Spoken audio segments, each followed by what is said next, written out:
Arab, Muslim, Oof. and then gay? Girl, that's child. what my uncle did. Oh. Last year, he adopted a child. So you were strict with your sister. Yeah. Where has that gotten her? She also has like mental issues.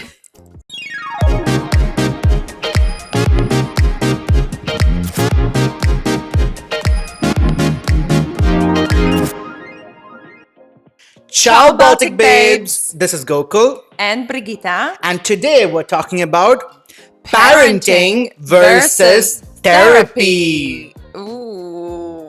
It's a very interesting topic, y'all. This is gonna be fun. It's gonna be dark. Okay.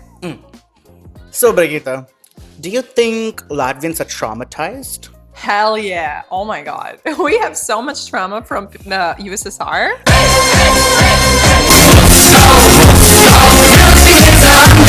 Like, it's exhausting. And the trauma, like, it goes through generations. And now I think it's even noticeable than it was. Like, everybody was trying to, cover it and not talk about it because it was such because you had to be a good worker. We're gonna become communists.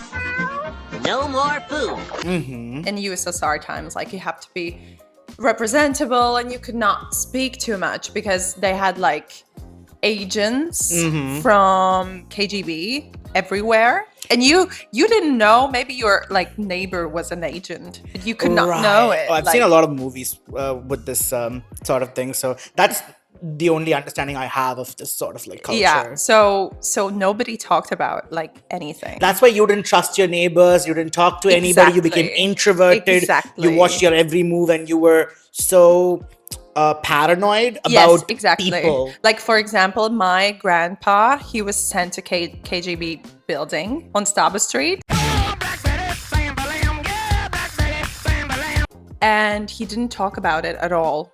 But like, he got back with like bruises and broken bones. So we did not, like, my grandma said like she didn't know anything that happened in there because he never talked about it. I would never survive that era. I would not. Yeah, you're gay. Daddy, chill. Anyway, are Indians traumatized? I think very much so, because we also have this post-colonial hangover. Just like right. you have it. Well, this is more of occupation. That was a colonial, whatever. Like, the British really screwed us up, okay? As a country, we were a lot more liberal, a lot more open-minded, and we had a lot of matriarchal systems in place. Oh, really? We did. We did have a lot of matriarchal systems in place. We had queens running kingdoms, no kings required. We had No kings required. no kings required. We had like thruples, we had polyamory, we had gay kings, we had everything. And India is still one of the countries where we have a legitimate third gender. Wait a minute.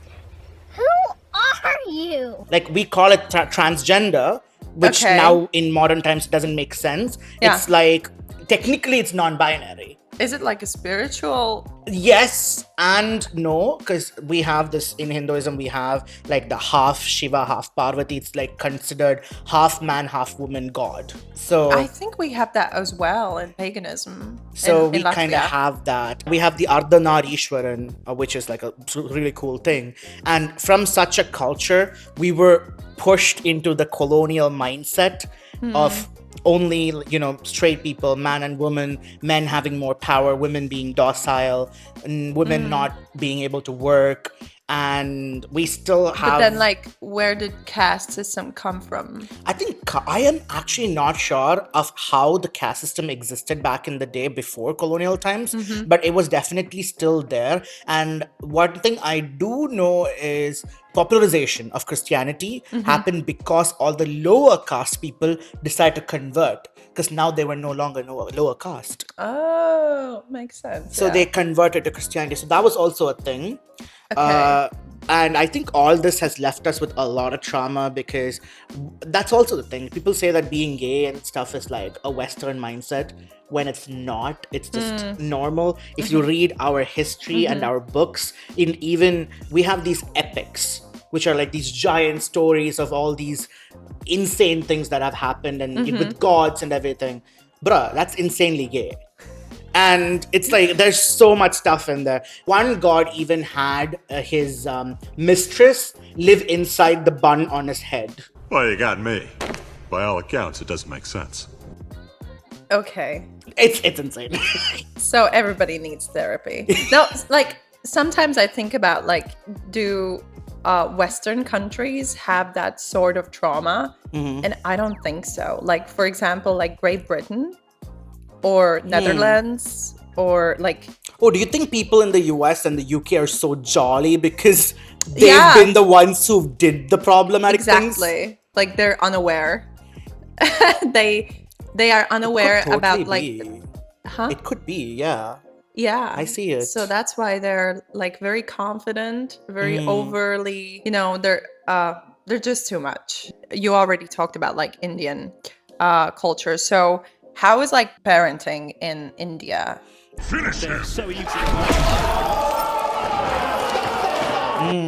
It really depends, because I think the more educated your parents are, the more liberal they are with their kids.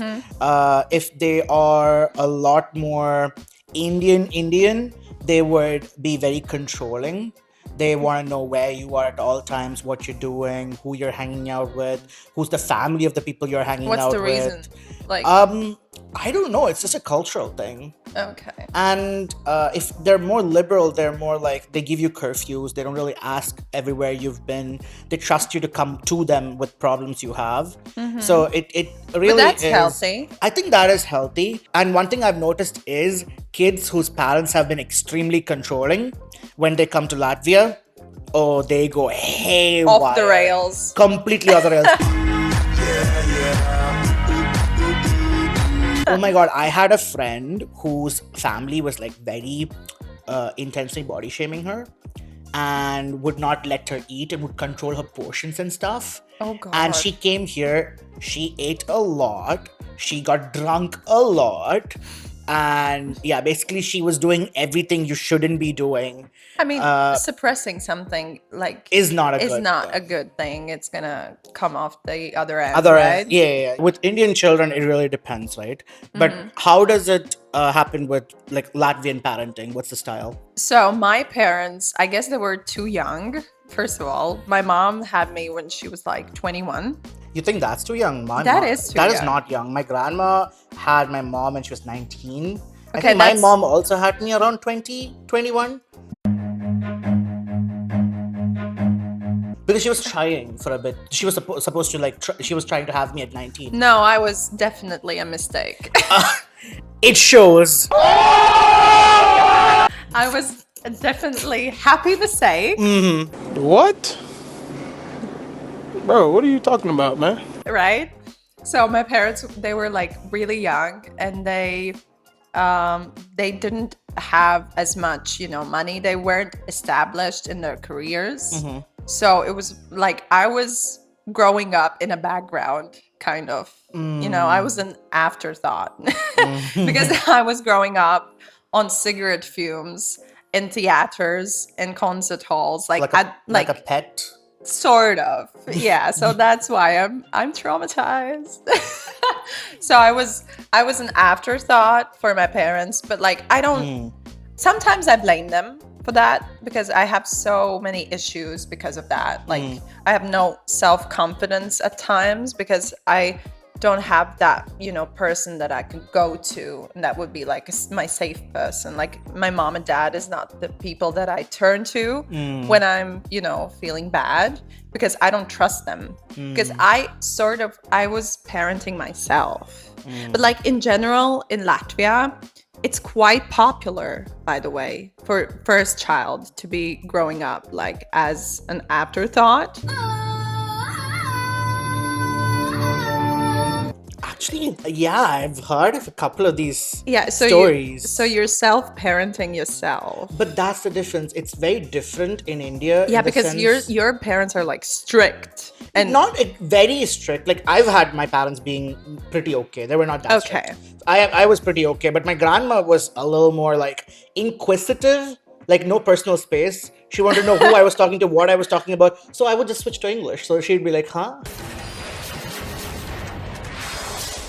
What's happening? And that's smart. yeah, I was just talking English on the phone, so she wouldn't really understand. But what I was gonna say is, in India, family plays a huge role in raising kids.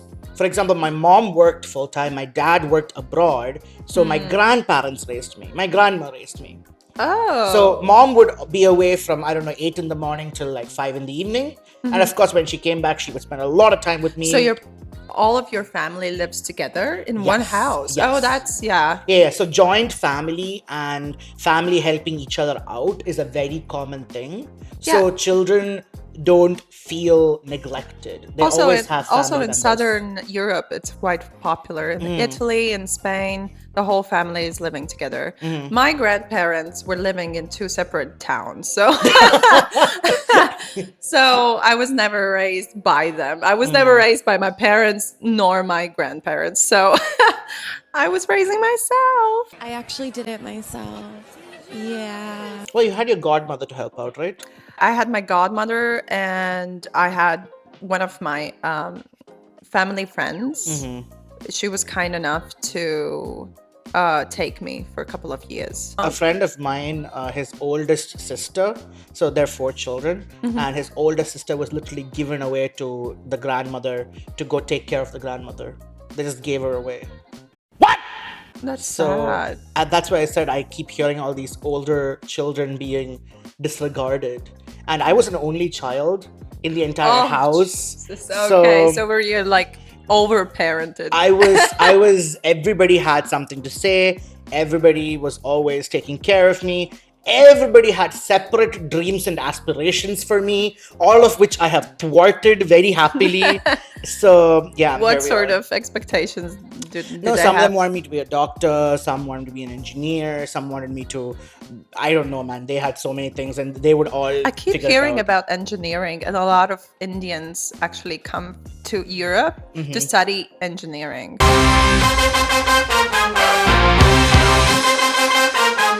They come to Latvia to do medicine, and yeah. engineering is done here. I feel like because private universities, a good private university in India, would cost probably similar to what it would cost in Latvia.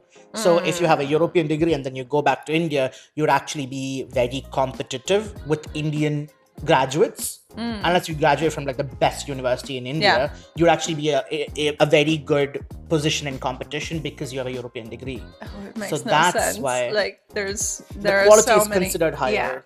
Yeah, but it's not usually very. Well, given that I understand how education system works. Mutella. What's the word? Peanut butter. I will tell you, it's not. It's not that better, but I will say that education here has a lot more practical aspects compared to Indian education, because for us, it's more about memorizing and knowing everything. But here, it's more about applying the knowledge. So Yeah, it you're makes allowed sense. to, yeah, it makes sense. When you're working a job, you don't have to remember everything. You can access information. Exactly. Yeah. I mean, in my family, nobody had any expectations. So I think they more expected me not to go in music. So because I actually left music altogether, like in high school. I went to After the emo stage and kids bullying you off the stage and all that. exactly, yeah. So they bullied me so hard That you gave up singing. that I gave up singing. No, I was singing in a school choir, but that was about like it. Like I didn't, and I thought that I would become a diplomat. So I think we already talked about this, but like my parents sort of expected me to go to economics school. Can we talk about like the political and economic state of the world right now? Then I was like, hi, no. I That really, didn't happen. yeah, I really enjoy singing. But like, it's not that they had a sort of expectation that I should go in, you know, economics or I should become a doctor or something. They had no expectations because they didn't parent me. I think so. That's why. Okay. It's in sort of like the Indian culture, parents do give a lot of importance to academics. So like the better you do in school and all that kind of thing. So you keep hearing about the Asian mindset about your children needing to be doctors, engineers, and all that, and academics being like the center of things. So were you good in school? I was. Oh. I still am. I only have 8, 9s, and 10s in my uni, and I'm doing my master. Hey, I found the pool cues. You see, for me, it's different because in school, I was not very good. You know, I didn't care to study mathematics Okay. or physics. Mm-hmm. I didn't care about it because it didn't have my interest in it. But like in history, in languages, you know, I was straight A's, like for me. So the thing that I did not study the thing that I didn't want to, basically. You know what is messed up? Huh? Because I feel like Europeans, you take a gap year after high school to figure out yourself. I did not take that, but yeah. I mean, okay, sometimes Europeans take a gap year to figure out themselves. Indians take a gap year to study for entrance exams. Oh, to get into the university. To get into university, because there are limited seats for medicine throughout the country that you can get in the government position, and there are very, very highly ranked engineering universities that you can get into also by writing the exams. So what people do is they take a year off after high school, they go for like coaching where they just study for the entire year how to crack the exam, and then they write the exams. Do not redeem it! Do not redeem it! Why you redeem it? I actually did that for economic school. I did that, but I was still in high school. So we had like classes after high school. Okay. You know, after school, they have like from 5 to 9 or something. They had logistics and mathematics, but in a different way. So I was more interested in that. But like in general, we don't have like, I did not study what I didn't like to. And so I weren't good in school. Like I wouldn't consider myself to be a good student. I wasn't best in a class at all. I was pretty much a good student, and I remember having the highest marks for English in 12th grade in the entire But school. you see, my parents didn't expect me to like. But that's the thing, my parents didn't expect me to be insanely good because my mom and my dad, they've not completed high school. So Okay. so they actually did not really Both of my expect me- parents have degrees, so. That's the difference. So that's also a thing. Because mom, she's high school was a different situation in India when they were growing up. So 10th grade was considered as the minimum, and then you can go on to do. Both of them finished 10th grade, and then but we have the same in Latvia. and then you have technical school, right? Not technical school, but you have high school. But you can go to technical school as well. Yeah, mom did some teacher training course to become a teacher. She teached primary kids and realized she hates kids, so she switched industries. She hates So- kids, so she had you. Oh my god, I was an awful child, okay? I was What? a menace. So that's why you were good in school. I was a very problematic child growing up Trust me, I'm not on bad list. until I started getting bullied. So You were bullied. of course. For what? I mean, I was effeminate in I some way. thought or you the were other. like the it girl. That's the thing. I kind of was, but at the same time, I was popular with the teachers. I was that kid. Ew, I hated those kids. Yeah, that's why I got bullied. Never mind. Moving on. See, mental health is such a hard topic to talk about in Indian households. You tell your mom, oh, I'm feeling depressed. They're like, what are you depressed for? You have a roof, you have food, just smile. That's it. It's quite similar in Latvia, but like my mom would be like, then go to a doctor. Why would you tell me those things? But at least she understands it's like a mental health thing and you but should go to the for doctor. her, like, I don't know, she's been through a lot of mental health issues herself. So she's like, for her, it's like, you go to a doctor, you get your pills, and you're fine. Like, you never go to therapy. So you don't have to work on yourself. Yeah, you don't have to work on yourself. You just sort of like medicate yourself. And it's also like, it's a whole different topic. But like, it's I said it's because of my mom's mental health issues, but like in general, I've noticed for different people, from my friends also, that they have the same attitudes. Like the parents have the same attitude that, oh, just go to the doctor, have your pills, sort it out, antidepressants, bye.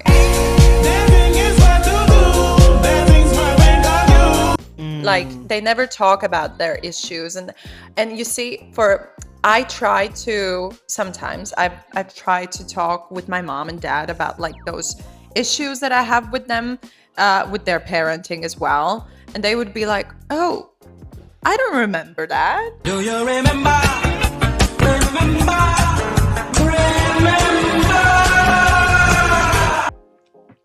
No, it was not that bad. I'm like, it is that bad for me. I still remember it, right? Yeah. And they're trying to downplay as like Gaslighting. yeah, gaslight me to say that, oh, that did not happen. I don't remember that ever happening. Okay, so And that's so that's denial, right? yeah. So a lot of parents, I think, are in denial because they haven't done the work themselves. They haven't gone to therapy. They haven't talked to a specialist. They never try to do, I don't know, meditation or I don't think I know anybody in my family who's been to therapy. Yeah, that's I don't know That's anybody. messed up. Yeah, because it's not a commonly considered thing. so that's why we have like generational trauma. And it's up to you now to heal everything. Yeah, but that's why we always say that when you raise kids, the only thing you can do is to them up a little less than your parents you up. Oh, and no milk. Yeah, true. Yeah, no, I mean, if I ever have kids, that's what I would try to do. But like in general, I have this generational trauma myself, you see, and I will try to fix it as much as I can. But I know that some of the times something like my parents would trigger me or some other people would trigger me because they haven't done the work themselves, you see. The thing is with adults, especially in India, they won't do the work because there's this thing culturally that you're supposed to respect your elders. And because of that, even when they're wrong, they refuse to admit it. And they pretend like they know everything and what they're saying is right. And even though you, a child, knows that's not so true, and you try to make a point, even it's the same thing when directions. You're going to some aunt's house, and you're like, no, that's not the way. This is the way we took last time. They're like, no, you don't remember correctly. I'll go this way. And they end up going the wrong way. So the adults... They are so into that they're right. Yeah, they think they know better, and that kind of sticks very heavily. And again, this is my perspective based on people I've been around. It might not be the same for everybody, but I've struggled bringing it up with family members where I'm like, hey, like, I think you know what you're doing, but it's not the right thing. But then they get so offended. Yeah, but they don't consider your opinion. They don't valid. They don't think my opinion matters. Yeah, and that's also like very disrespectful in a way, and it like diminishes your role in the family. But right? when you get hit a certain age, for example, now I'm 26, now people give me the right to talk. But when I was, say, 16, 17, nobody would listen to me. I mean, okay. I wouldn't listen to a 16-year-old as well. But the thing is, even though their experiences might be lesser or their perspective might be different, sometimes they have valid points. Yeah, true. So, okay.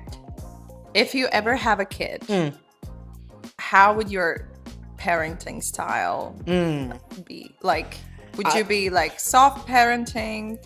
I would definitely be soft parenting, more quality time kind of person. Oh, okay. So I would spend more time with the child, but I wouldn't necessarily tell them what to do. I'd like to give them a bunch of things. So I would they figure it out themselves. Yeah, I would send them to dance class, music class, let them try a lot of things for maybe a month each and see what they like more and then pursue that. A place that taught me the differences between right and wrong. Because for me, my mom sent me to learn an instrument, and I said I want to learn the drums because I was actually very interested in it. And I would look so good doing drums. And she decided to send me to learn the keyboard, and I was not interested at all. But she had a great mindset, by the way. When you play like keyboard, when you play piano, you actually have bigger knowledge in music. Like you have, I don't know how to explain it, but you have this other thinking, because when you're a solo instrument, for example, like violin or even singing, you have this solo line. But when you play piano, it's like 7, 8, 12 different notes at the same time. See? So you have a different knowledge, and you have bigger knowledge in music, actually. So she had the right mindset. She had the right mindset, but she did not listen to what I wanted. No, yeah, that's the thing that I'm trying to say. No, but I also wanted to play flute. But my mom said, I wanted to play flute, but my mom said every flute player that I know is stupid, so you're not gonna play flute. So that's why they pushed me into violin. And then they were shocked when I decided to do music. They're like, oh, no way. But when I was like 5 years old, they pushed me into music school. Oh, when I was 4, my mom sent me to dance class. And that's why you're good in dancing. That's why right? I have a passion for dancing, and I'm really, really happy she did that. And yeah, it's been nice, and it's nice to try out things, right? And then you figure it out for yourself what you like. So again, to answer your question, that would be my parenting style. Oh, that's nice. What would be yours? I want to be your. I want to be your child. How would you raise a child if you were to have one? I would be very hands-on. So that's why I have, like, when people ask me, do you want kids? I'm like, yeah, but not in a way that you would have kids. Because, like, I would want to be very hands-on. I would want to be, like, in the same room, in the same space with my kid as long as I could. But, like, my career doesn't allow it. I think that's a good thing, because you're starting to sound like you could be overbearing. What? Because if you want to be with the child at all times, you could easily become an overbearing mom. Yeah, where true. they become extremely unself-sufficient. No, I would be strict. In what sense? I would be strict because first of all, I raised my sister because my parents weren't raising us. So I was the older child. So I raised my sister. This is Latvia, guys. It's a very, very different ball game than what you're used to. So. Yeah, exactly. So I was very strict with her. And so that brings me to when I become a parent, I would be very strict. I would be like very considerate of their own personality, of course. Okay, let me ask you a question. So you were strict with your sister. Yeah. Where has that gotten her?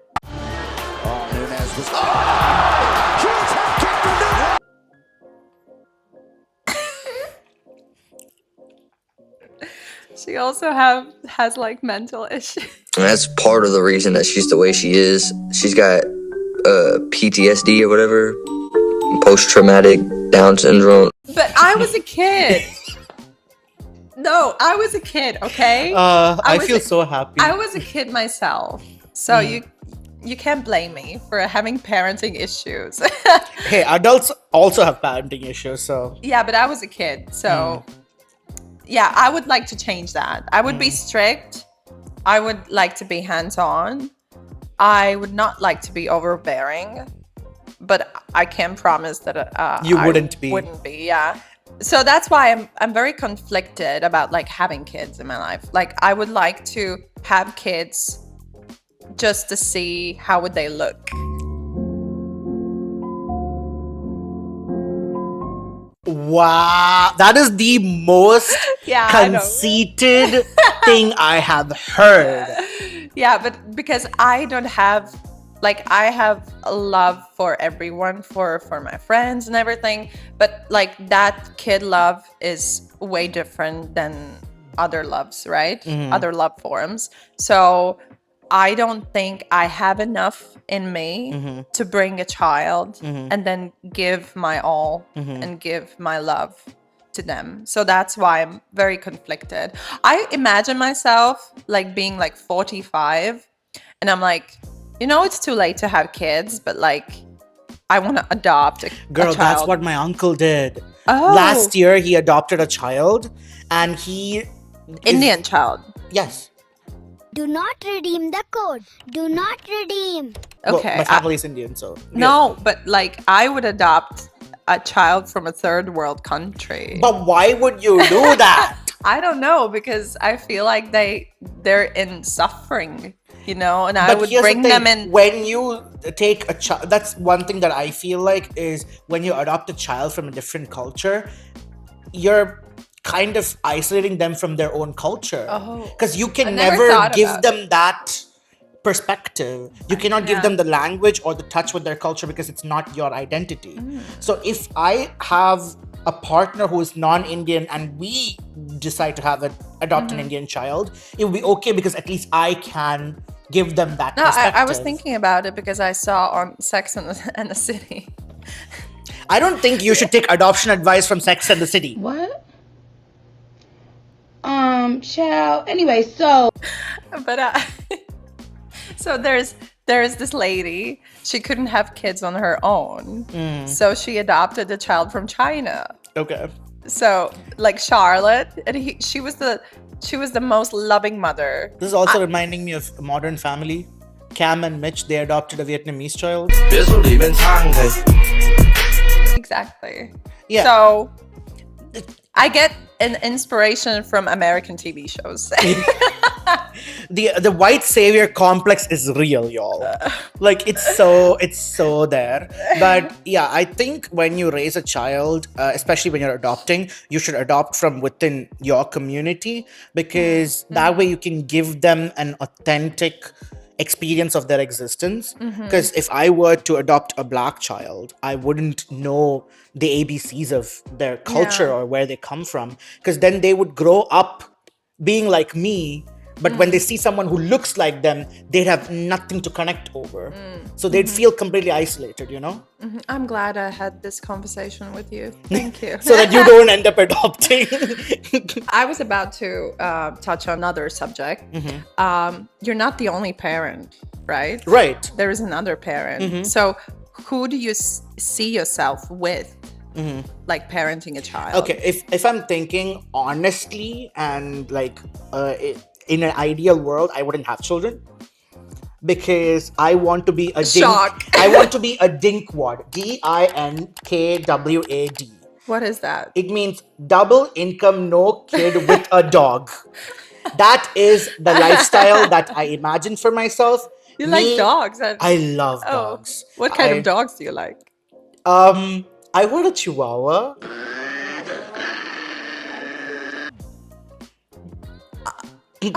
I was expecting you to say like some golden retrievers. I want either a Samoyed, which is this giant cloud dog, or I want a Chihuahua.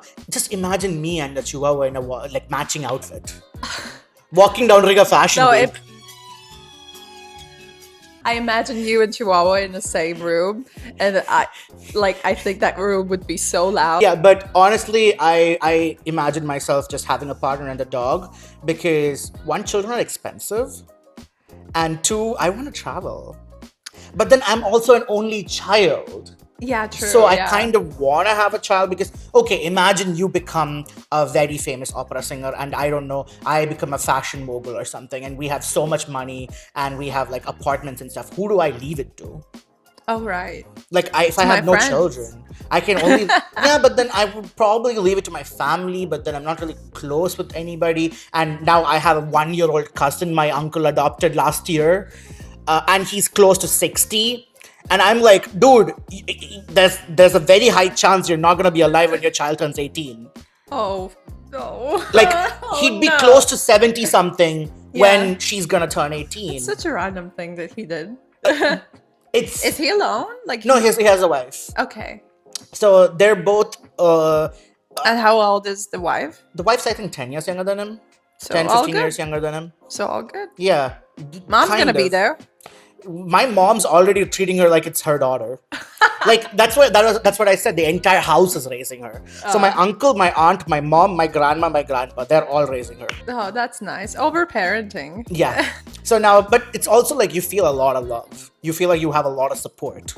Yeah, it could go both ways, right? It could go both ways, yeah. Because I had the opposite problem when I had to come to Latvia, where I had to like convince each and every one that I needed to come and I needed to go away. So you have both problems. They didn't want you to go to Latvia? They didn't want me to move abroad.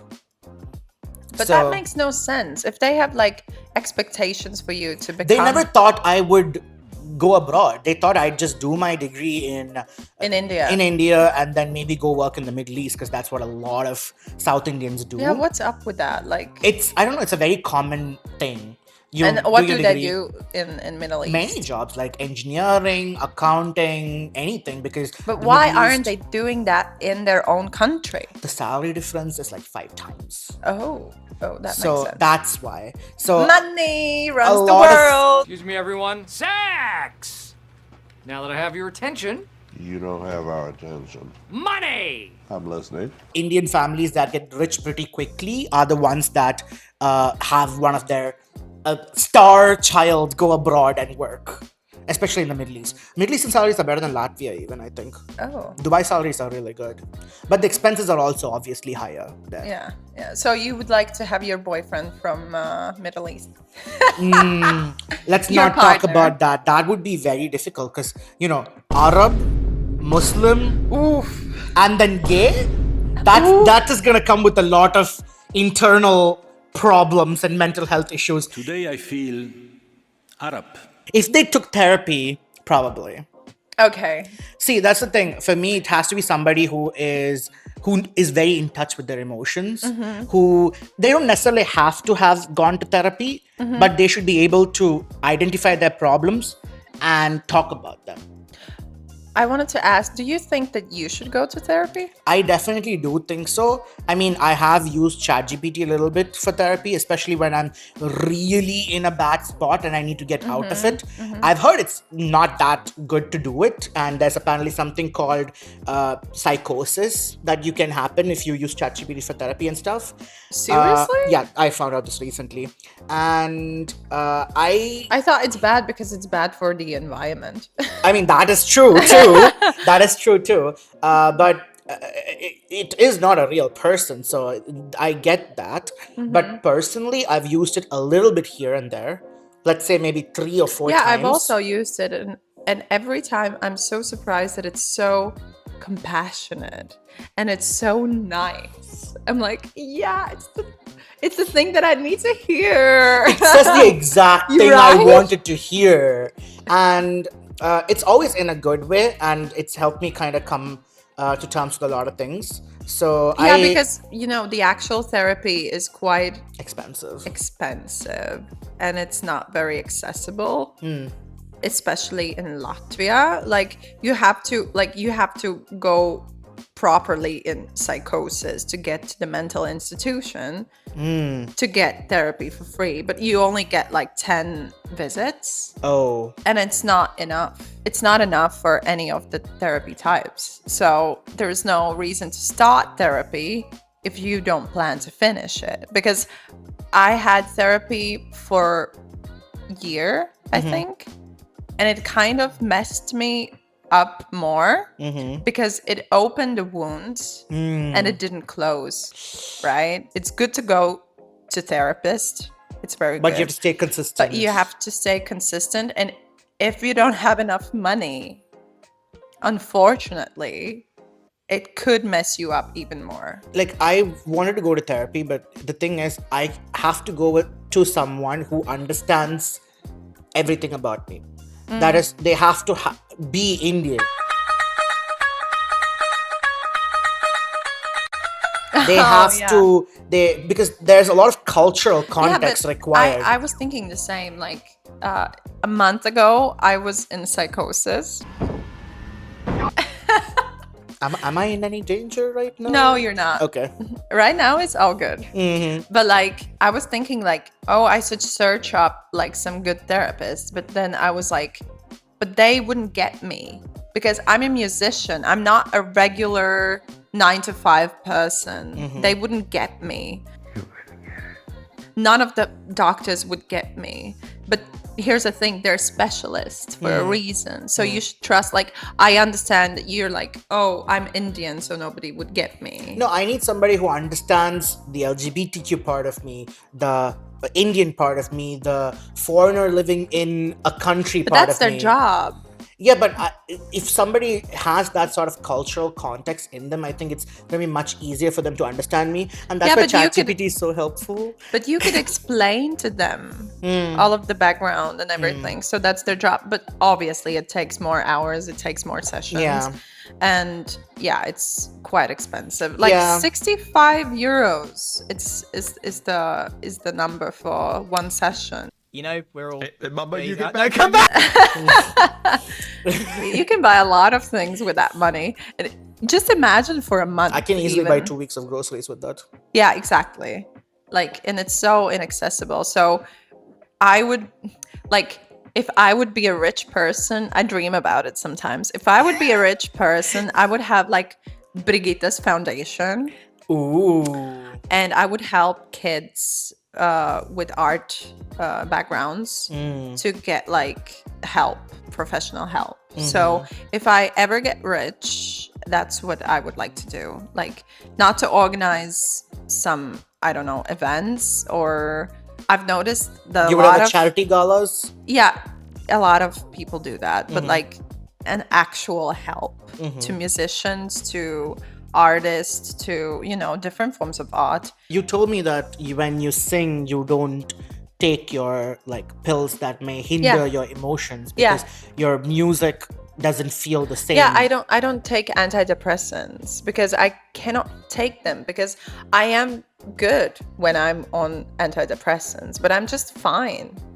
It doesn't it doesn't evoke feelings that I have inside of me. So I cannot like give the audience what they would like to receive, because the audience can feel if the performance is real or not.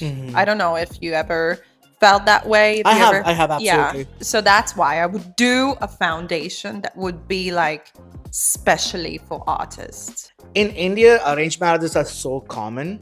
And I feel like, so my mom and dad was an arranged marriage. Oh no. They talked for legitimately 10 minutes before their marriage was arranged. Are they still married? Yes. Are them like, is the marriage good? Sure. I think they tolerate each other. Oh God, that sounds so bad. Yeah, you see, my parents, they love each other. Sure. They're terrible parents, though. At least they're good for each other. Yeah, they're good for each other, not for me. Arranged marriages are so traumatic because it's like a legitimate 50-50 chance. You might your mom was like 19. Yes. Right? Yes. How old was your dad? 29. They have a 10-year age gap. I am 27. I don't imagine what would I have in common with an 18-year-old? 18, 19-year-old. I even have issues with somebody being 21 or 22. So, like, imagine 29 and 19. It was a very different time. It was a very different culture. And obviously now there's this new thing called like arranged marriage, but with dating periods. So basically what happens is families arrange two people and then they date. Okay. And then they date for like about a year and then they get married. Well, that's... So they can still call off the wedding easily. Oh, that's nice. They can call off the engagement. They can do that. That's it's not a problem at all. But so what they do is they find people, because in India, marriages are between two families and not just between two individuals. So when... But then the dating problem is fixed, you know? You don't have to date people. Yeah. I have friends who get like, we have matrimonial sites where you get profiles with height, age, profession. Amazing. She should dress decently at home all times, even when alone with our son. Background, family background. Why aren't you net doing that? assets and all Oh, that. you're gay. Yeah, we don't have that for gays in India yet. Maybe that's a business idea, honestly. And yeah, like matrimonial sites and all those things are so booming. And my friend would send me profiles that she would get, and she'd be like, "This guy looks kind of cute. This one's not cute. I don't want to go out with this guy." So she would literally go out with them or talk to them, and then be like, "Okay, this one's kind of cute. Let me date him for a bit." And now that's way better than Tinder. And now she's married. Amazing. And she's very happy too. And I'm like, okay. That's amazing.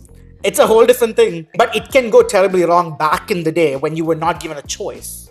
Yeah, your this mom. modern version is done only by like families that are a little more, they're not fully liberal, but they're somewhere in the middle, right? Fully liberal would be do whatever you want. That's still there. A lot of families do that. There's inter-religion marriages, Muslims and Christians and all that. Like two of my high school friends, the one was Muslim and one was Christian, and they How does that dated work? through high school until now when they got married. How does that work with different religions? I have no idea, and I do not want to open that basket. But I just imagine if they have kids, in what religion would they, grow up in? But are you religious? I believe in God. Mm-hmm. I'm just not very into church things, So you're more spiritual and you believe in a higher power rather than exact details. So we could only hope to our kids less, right? Yeah, I mean, with therapy, I feel like some parts come from parenting, some parts come from ourselves. So maybe good parenting can prevent some therapy. I think you will traumatize your kids regardless. No matter how regardless good your parenting style is. Yeah. So I think we should wrap this up. Share your thoughts and feelings down below in the comment section. We would like to hear that. And from the space for everyone, Ciao.